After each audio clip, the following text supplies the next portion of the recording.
Morning teenager ake. Kodi munambapo mwamva nkhani ya Golem's Cave kapena Death Cave inapangika mu chaka cha 2005. Ino ndeta kwirani chakumwa tentichezi. Nkhani yathu ikutitengera ku USA. Anthu 5 amacheza mabestie anapita anali pamalo pamodzi amacheza wina anali zaka 18 wina 24 wina anali zaka 20 pachinzawo eti anacheza kenako kutada kwambiri anafika ma 2 am akuchezabe. Mmodzi mai zinake Jennifer Galbraith anauza nzake acha kunota tini tikaoneni kuchani ku Golem's Cave. Panali phiri lina lake ndi kunali dzenje ngati ku cave kuchimphanga kwina kwake. Jennifer ananoti ndinambapo ndalowamo ndipo ndinatuluka bwinobwino. Mmango opsa munthu kamaona ungofunika kuti ukalowa ukhala ngati kuti supuma kwa kanthawi muli madzi mkatimo ungosambira kupita mbali inayo ukatulukira pamalo ponena kuti pali mpweya pali pocket ya mpweya ndi upuma kena kuloweso madzi kubwerera komwe watulukira ukatani utuluka. Anzake aja kumvetsera onse kugwirizana kuti ateni ndikatani tikaone ku Death Cave. Ananyamuka ma 2 am kupita pamalo pamene panali mphanga ija pa Death Cave. Atafika kuyang'ana dzenje lomwe amati alowero, mmodzi anachita mantha ananoti no ineyo sindingalowe nawo ndikuchita mantha inuyo ngati mufuna lowani. Nde onse aja anamusiya kuti chabwino yokhala pamene kuti dikirira titulukapo mpano. Sono anthu follower Jennifer Galbraith, Blake Donner, Ariel Singer ndi Scott McDonald anatani mmodzi analowa. Nde poyambirira pa dzenjepo panali chingwe chomangiriridwa pa mwala. Chingwe chija chinapitirira kufika kumbali yomwe ankanena Jennifer ija kunena kuti pali ka pocket kodi ukhoza kuwatulukira mutu nkupuma kenako ulowaso. Ndi chingwecho ntchito yake nayo kuti amene angapeze kuti walowamo achigwire atsatire njira azizilondola chingwecho kuti chimulondolere akatulukire akabwerere mpaka kutuluka. Koma anthu atalowa sanatsate chingwechoyi anangolowa m'madzi muja muchimphangatu eti moopsa monena kuti ulowa mbwenje koma mkatikatimo muli madzi. Nde anasambira nkupita mpaka nadi anakafika ku mbali inayo kumapeto ambali inayo onse ndikutani ndikuyimirira nkupuma pa pocket of air. Koma kusiyana kwenkonera kuti pocket ya air amapumayo mpweya wake sunali oxygen. Panali pone kuti ndi mkatikati mu mphanga oxygen anathamo pali mipweya yoyipa pali nitrogen pali zimipweya zoyipa zonena kuti kuzipuma zimakhangatiso mutu sokukhangati wabayizika pang'ono. Koma iwo aja anayima pamenepo kenako teni tibwerereni.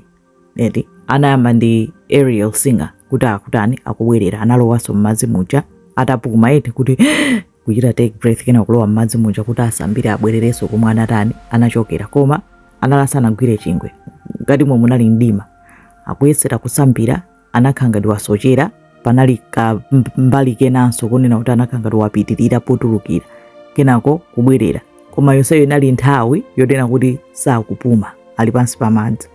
Wafika ponena kuti atulukire anapezeka kuti kaya nthawi inatha plaseso zimipweya amapuma zija anakomoka asanatuluke. Sono amene atsalira kuja ayimirira pa pocket of air aja sakudziwa kuti nzawo chanchitikira ndi chani.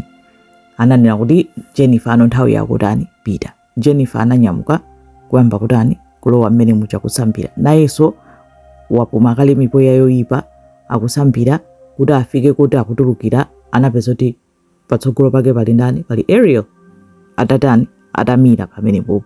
Koma anali chapafupi ndipo tulukira. Nde panali papang'ono ponena kuti sakanatha kumudutsa komanso iye sadzoti nzake watani plus paniki plus ali pansi pa madzi nayenso anatani anakomoka nkupanga ngati wapanga drown. Kenako Blake nayenso akunyamuka kosakudziwa kunena kuti anzache atani kulowa m'madzi muja kuti atuluke. Koma kutsogolo kwake kunapeza kuti kuli anthu awiri onena kuti sakutani sakusuntha. Anali ndi nthawi yochepa kwambiri komanso chifukwa choti amadikirira kuti anthu awiri aja atuluke iwo aja anakhalanso nthawi yayitali akupuma mpweya oyipa uja mutu sanatengenso nthawi nayenso kukhala staki kutani kukomoka. Kenako a Scott McDonald sakudziwa china chilichonse nawonso ndizipita iye yuno ndi amene wakhalitsa pa mpweya oyipa uja samadziwa kuti apuma zoyipa. Koma kulowa m'madzi muja kungofikira kukhala trapped anzake atatu atindandanda atani naiso anathera patipo anathera pompo onse 4 kwezoti amwalira.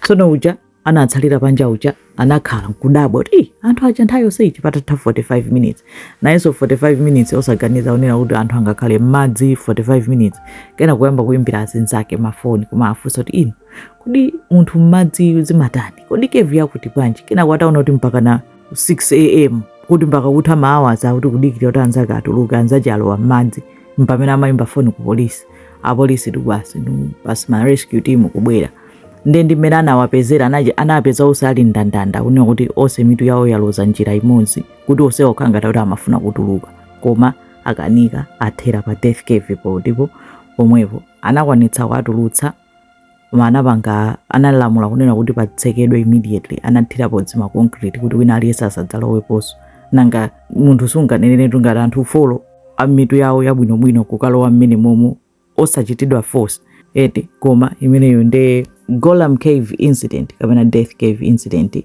anthu folo anataya miyoyo yawo amene anapulumuka ndi ekhayo anachita mantha kuti sindingalowe mmenemo.